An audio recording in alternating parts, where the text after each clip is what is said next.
Good morning, class 10th. This is the fifth clip of economics of chapter 2 sectors of Indian economy. इस chapter में आपने बहुत सारे topics पीछे पढ़ा, उसे रिवीजन क्लिप में रिपीट करूंगा। सीधा आज का टॉपिक मैं स्टार्ट करने जा रहा हूं। आज का टॉपिक है division of sectors as organised and unorganised sector. मतलब आज हम ऐसे सेक्टर्स के बारे में पढ़ने वाले हैं जो काम के आधार पे, रोजगार के आधार पे डिवाइड किया गया हो, जैसे ऑर्गेनाइज और अनऑर्गेनाइज्ड सेक्टर। बट इस सेक्टर को समझने से पहले मैं आपको एक स्टोरी, छोटा सा एग्जाम्पल कांता और कमल का बताने जा रहा हूँ। आप इसे देखें और समझें। ये कांता जो है, ये एक ऑफिस में काम करती है, जहाँ से इसको 9:30 से 9:05 के बीच में टाइम देना होता है।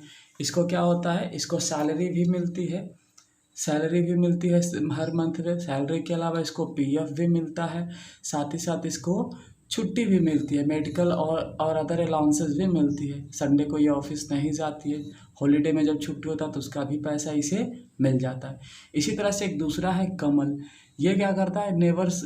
कमल जो है ये कांता का ही नेबर है, जो एक डेली वेज लेबर है, नियरली ग्रॉसरी शॉप, किराना दुकान में काम करता है। 7:30 सुबह में जाता है और रात को 8 बजे तक काम करता है।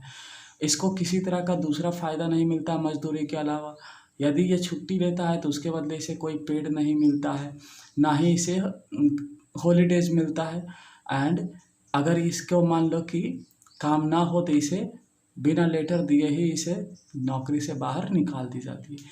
तो यहाँ पे हमने दो एग्जाम्पल देखा, एक कांता का और एक कमल का। एक कांता के बारे में क्या देखा कि वो एक ऐसी जगह पे काम कर रहा है जो ऑर्गेनाइज्ड है, और कमल ऐसे जगह पे काम कर रहा है जो अनऑर्गेनाइज्ड है। तो इसका मीन्स क्या होता है, क्या मतलब होता है ऑर्गेनाइज्ड एंड अनऑर्गेनाइज्ड का। तो चलिए समझते हैं ऑर्गेनाइज्ड सेक्टर क्या है।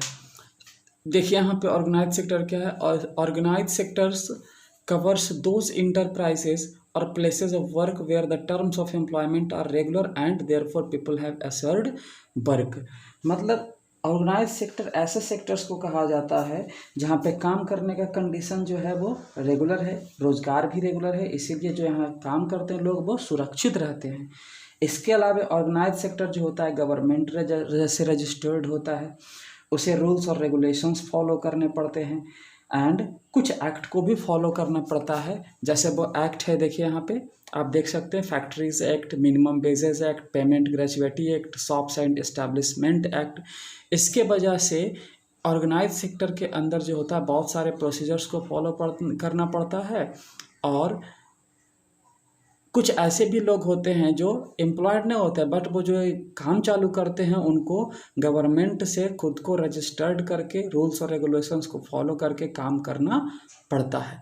अब जो वर्कर्स होते हैं ऑर्गेनाइज सेक्टर में, उनको बहुत ज़्यादा फ़ायदा होता है। पहला तो उनको एम्प्लॉयमेंट का सिक्योरिटी मिलता है, उनका काम करने का वर्किंग आवर फिक्स्ड होता है। यदि वो ज़्यादा समय काम करते तो उनके लिए ओवर टाइम का पैसा अलग से मिलता है। एंड इसके अलावा उनको बहुत सारे बेनिफिट्स भी मिलता है। वो बेनिफिट्स क्या हो सकता है वो भी आप यहाँ पे देख सकते हैं। उनको बेनिफिट्स के रूप में पेड लीव्स मिलता है, छुट्टी के समय में पेमेंट मिलता है, पीएफ मिलता है, एंड मेडिकल बेनिफिट्स भी मिलता है।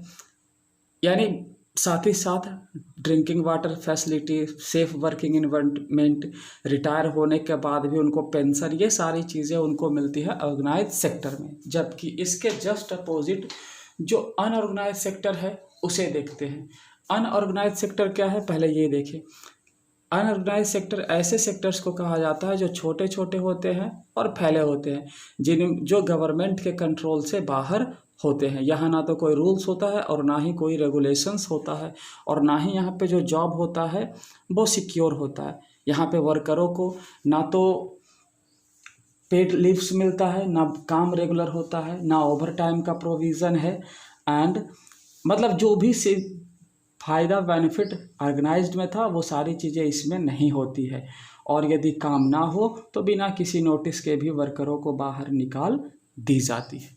तो अब सवाल ये क्रिएट होता है कि जब अनऑर्गेनाइज सेक्टर में वर्कर इतना इनसिक्योर हैं तो उन वर्कर को कैसे प्रोटेक्ट किया जाए, प्रोटेक्ट करने का तरीका क्या हो सकता है।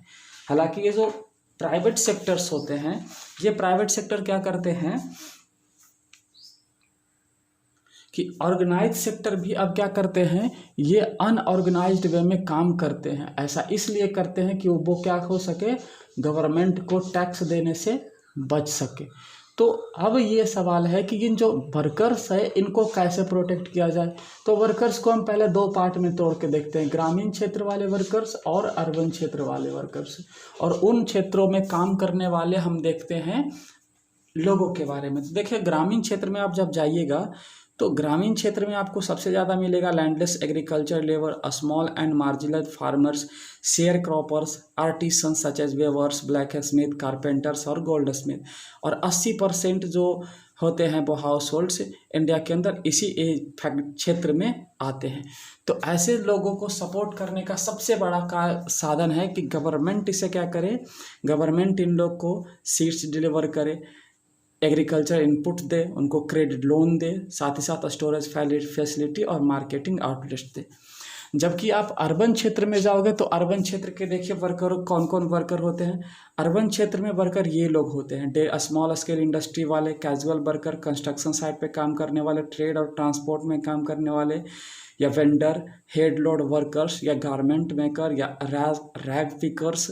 अब इन सब को कैसे प्रोटेक्ट किया जाए, तो जो छोटी छोटी इंडस्ट्रीज़ है गवर्नमेंट यदि उसे सपोर्ट करे उसे, तो क्या होगा, इन लोगों के लिए ज़्यादा से ज़्यादा काम क्रिएट होगा। और साथ ही साथ इन दोनों के अलावा जो शेड्यूल्ड कम्युनिटीज़ होती है, बैकवर्ड कम्युनिटीज़ होती है, वो क्या होती है, उनको तो एक तो काम नहीं मिलता है, उनके साथ छुआछूत वाला व्यवहार होता है सो अलग। तो इनके लिए भी प्रोटेक्शन और सपोर्ट बहुत ज़रूरी है ताकि इनको डिस्क्रिमिनेशन भी ना हो और काम भी सही से मिल सके। तो हम अभी देख रहे थे ऑर्गेनाइज्ड और अनऑर्गेनाइज्ड सेक्टर। अब हम देखते हैं सेक्टर्स को डिवाइड करते हैं ओनरशिप के आधार पर। तो देखते हैं दो तरह के सेक्टर होते हैं, पब्लिक एंड प्राइवेट सेक्टर। क्या होती है ये, सबसे पहले पब्लिक सेक्टर देखें। पब्लिक सेक्टर वो होता है जिसके ऊपर गवर्नमेंट का अधिकार होता है, यानी जिसके संपत्ति का मालिक खुद गवर्नमेंट होता है, उसे पब्लिक सेक्टर कहा जाता है। जबकि जो प्राइवेट सेक्टर होता है उसका मालिक क्या कोई एक व्यक्ति, कोई इंडिविजुअल, कोई कंपनीज होता है, उसे प्राइवेट सेक्टर कहा जाता है। अब जैसे रेलवे जो है, पोस्ट ऑफिस है, ये पब्लिक है, जबकि दूसरी ओर स्टील, ये टिस्को है, या फिर छोटा छोटा रिलायंस इंडस्ट्रीज है, ये सब है प्राइवेट सेक्टर है। तो पब्लिक और प्राइवेट सेक्टर में अंतर देखिए। प्राइवेट सेक्टर का मेन मोटो होता है, प्राइवेट सेक्टर जो होते हैं इनका मेन मोटो होता है अर्न प्रॉफिट, यानी ये लोग बस प्रॉफिट अर्न करने के लिए क्या करते हैं, काम करते हैं। जबकि पब्लिक सेक्टर जो होता है ये लोगों को बहुत सारे सर्विस प्रोवाइड करता है। अब प्राइवेट सेक्टर जो हमें देता है सर्विस, उसके बदले वो पैसा रहता है। मान लो आप सिम यूज़ कर रहे हैं तो उसके बदले बहुत सारा पैसा उनको पेड करना पड़ रहा है। बट जो गवर्नमेंट है, पब्लिक सर्विस जो है वो किसी तरह का प्रॉफिट अर्न नहीं करती है, बल्कि वो लोगों के लिए सर्विस प्रोवाइड करने के लिए रिस्पॉन्सिबल होती है। और ये काम प्राइवेट सेक्टर नहीं कर सकते क्योंकि इसमें बहुत ज़्यादा खर्च होगा। इमेजिन करो कि ये रोड्स बनवाना, यहाँ पे आप देख सकते हो ब्रिज बनवाना है, रोड बनवाना है, रेलवेज बनवाना है, या इलेक्ट्रिसिटी प्रोवाइड करना, इरिगेशन, अगर ये सारी चीज़ें प्राइवेट सेक्टर करे तो कितना ज़्यादा वो प्रॉफिट अर्न करेगा और कितना कॉस्ट लगाएगा।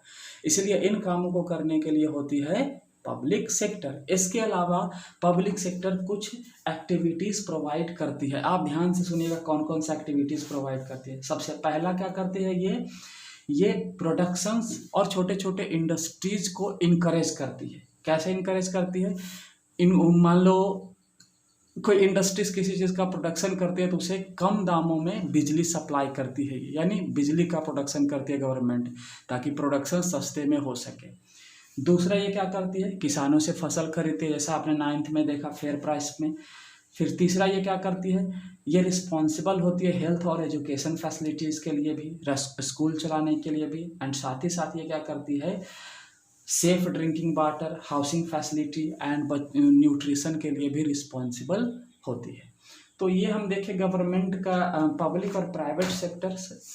अब ये आपका देखिए यहाँ पे क्वेश्चंस है एनसीईआरटी का, आप इसे एक बार देख लें। ये एनसीईआरटी का क्वेश्चंस है सब, पॉज करके इन सबको लिख सकते हैं, या फिर आप जानते हैं कि एनसीईआरटी का पीडीएफ मिल जाएगा आपको नेट पे भी।